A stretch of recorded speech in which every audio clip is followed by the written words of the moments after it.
বাৰু এইখিনিতে আমি আৰু এটা কথা আপোনাক সুধিব বিচাৰিছোঁ এই যিবিলাক শিশু নিৰ্যাতন হৈ আছে এই নিৰ্যাতনবিলাকৰ ধাৰাসমূহৰ বিষয়ে আপুনি আমাৰ অকণমান ৰাইজক অৱগত কৰক বা সেই ধাৰাত যেতিয়া তেওঁ দোষী সাব্যস্ত হ'ব পাৰে অপৰাধজন তেওঁ কি ধৰণৰ শাস্তি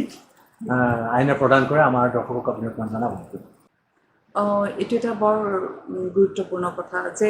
আমি শিশুৰ ওপৰত অপৰাধ কৰিলে আমি অপৰাধ কৰোঁ কিন্তু শিশুৰ ওপৰত অপৰাধ কৰিবলৈ আমি যেনেকৈ আমি সেক্সুৱেল এবিউজ কৰোঁ আমি চাইল্ড লেবাৰ কৰোঁ বা শিশুক কৰ্পৰেল পানিছমেণ্ট দিওঁ স্কুলবিলাকত আমি কৰ্পৰেল পানিছমেণ্ট দিওঁ মেণ্টেল পানিছমেণ্ট দিওঁ আমি ফিজিকেল পানিছমেণ্ট দিওঁ এই পানিছমেণ্টবিলাক অকল যে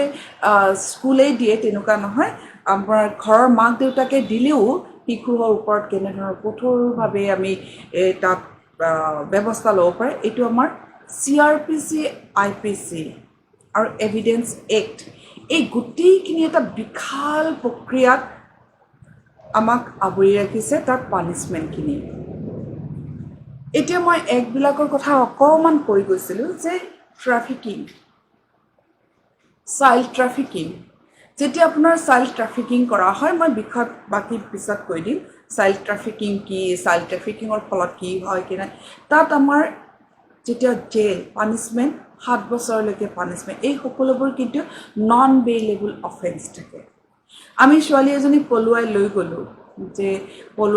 বা তেওঁক অকণমান বেলেগ ধৰণৰ বিহেভ কৰিলোঁ তাত আমি যদি 366AB সেইবোৰ নন বেইলেবল পানিছমেণ্ট এতিয়া যদি আমি পক্সো এক্টখনৰ আমি আহোঁ সেইখনটো এটা ভয়ংকৰ ধৰণৰ চিলড্ৰেনৰ ৰাইটৰ ওপৰত এটা যিটো ছেক্স এবিউজ মই আগতে কৈছোঁ যৌন নিৰ্যাতনৰ পৰা পৰিত্ৰাণ পোৱা এটা শিশুৰ অধিকাৰ বুলি গণ্য কৰা হৈছে যিটো আন অধিকাৰ আৰু শিশুৰ অধিকাৰৰ লগত এইটো এটা বৃহৎ পাৰ্থক্য গতিকে তাত যদি আমি চাওঁ পক্সো এক্টখনত আমাৰ 3 বছৰৰ পৰা 7 বছৰ পৰা 10 বছৰলৈ ইভিন ডেথ চেণ্টেন্সটো আছে যেনেকৈ আমি শিশু এটাক যে তাক ধৰ্ষণ কৰাৰ নামত যে আমি যিটো ধৰ্ষণ কৰিবলৈ যিটো ছেকশ্যন 4 পক্সো যিটো পেনেট্ৰেশ্যন টি হ'ব লাগে বুলি কোনো কথা নাই যদি শিশু এটা তেনেকুৱা এটা ধৰ্ষণ কৰা বা বেয়া এটা মতলবতো লৈ যোৱা যায় তেতিয়া আপোনাৰ ইমপ্ৰাইজনমেণ্ট মই সেইখিনি বিশদভাৱে পিছত ক'ম 3 বছৰ হয় 3 বছৰ পৰা 7 বছৰ আৰু 10 বছৰলৈকে থাকে আটাইতকৈ ডাঙৰ কথা যে পৰ্নোগ্ৰাফি আমি কি কৰোঁ বৰ ফূৰ্তিত আজিকালি বৰ ভিডিঅ' একতা চাওঁ সিদিনাখনো এটা দিছিলে এটা বাচ্চা এটাই ল'ৰা এটা উলংগ হৈ আছে তাৰ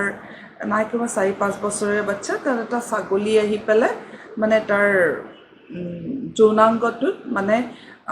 টাচ কৰি মানে ঠিক তেনেকুৱাকৈ চুপি আছে মোক ভিডিঅ'টো মই পালোঁ যে এই ভিডিঅ'টো যিয়ে হাঁহি কৰিছে তেওঁ এবাৰো ভবা নাই যে তেওঁ এটা ক্ৰাইম কৰিছে বা এটা শিশু বাচ্চা এটাৰ তেনেকুৱা যৌনাংগত টাচ কৰি আছে এই কোনোবাই বা সেই ভিডিঅ'টো দিছে তেওঁ জানা নাই মই ল'ৰাৰ ক্ষেত্ৰতে কৈছোঁ তেওঁ জানা নাই যে এটা উলংগ অৱস্থাত ফটো উঠাই তেওঁ মোলৈ দিছে সেইটো তেওঁ জানা নাই তেনেকুৱা এটা পৰ্নোগ্ৰাফি বা তেনেকুৱা স্নেপৰ কাৰণে ভিডিঅ'টোত যদি যিয়ে দিয়ে তেওঁৰ দ্বাৰাতো ক্ৰাইম হ'লে তেনেকুৱা ভিডিঅ' কেতিয়াও শ্বেয়াৰ নকৰিব লগতে সেইবোৰ ক্ৰাইম 3 বছৰলৈকে হয়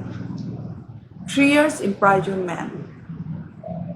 যিটো পৰ্নোগ্ৰাফি আৰু ষ্ট'ৰেজ অফ পৰ্নোগ্ৰাফি যে মই বহুত ফটো ষ্ট'ৰেজ অফ পৰ্নোগ্ৰাফি এইবোৰ 7 বছৰ পৰ্যন্ত আমাৰ জেল হয় আৰু কিছুমান জেল আৰু জৰিমনা দুটা আছে গতিকে এই গোটেই ক্ৰাইমবিলাক আপোনাৰ ইমান এটা কঠোৰ ব্যৱস্থা আছে সেয়া আপোনালোকে ভাবিব নাই তাৰমানে শিশু এটাক টাচ কৰাৰ পৰা শিশু এটাৰ তাৰ প্ৰাইভেট পাৰ্টটো টাচ কৰাৰ পৰা গোটেই শিশুটোৰ মুখমণ্ডললৈকে যদি আমি আমাৰ যৌন লিপ্সা আমি তাত প্ৰয়োগ কৰোঁ তেতিয়া আপোনালোকে বা আমি সকলোৱে জানিব লাগিব যে এয়া এক অপৰাধ আনকি মাক দেউতাকো নোৱাৰে বহু ক্ষেত্ৰতে যে স্কুলৰ কৰ্পৰেল পানিছমেণ্টৰ মই কথা ক'লোঁ যে বহুত মাক দেউতাকে মোৰ সন্তান মই মাৰিমেই নহয় সন্তানৰ মাক দেউতাকৰ সন্তানৰ কেয়াৰৰ কাৰণে দিয়া হয়, লালন পালনৰ কাৰণে দিয়া হয়, সন্তানৰ ওপৰত প্ৰভুত্ব বা সন্তানক দাসত্ব কৰি শোষণ কৰিবলৈ সন্তানক কিন্তু আইনে দিয়া নাই। কাৰণ মাক দেউতাক তাৰ পিতৃ মাতৃতো জন্ম দিছে, কিন্তু সন্তানটোৰ প্ৰতি দায়িত্ব কিন্তু ৰাষ্ট্ৰৰ। সেয়ে কি কৰে, আজি গভৰ্ণমেণ্ট স্কুলবিলাকত চব ফ্ৰী দিছে। ৰাষ্ট্ৰৰ দায়িত্ব, যেতিয়া আপোনাৰ ৰাষ্ট্ৰৰ দায়িত্ব হয় তেতিয়াহ'লে আপোনাৰ দায়িত্ব থাকিবলৈ কেয়াৰিং। আপুনি সন্তানটোক যেনে তেনে গালি পাৰিব নোৱাৰিব, যেনে তেনে মাৰিব নোৱাৰিব,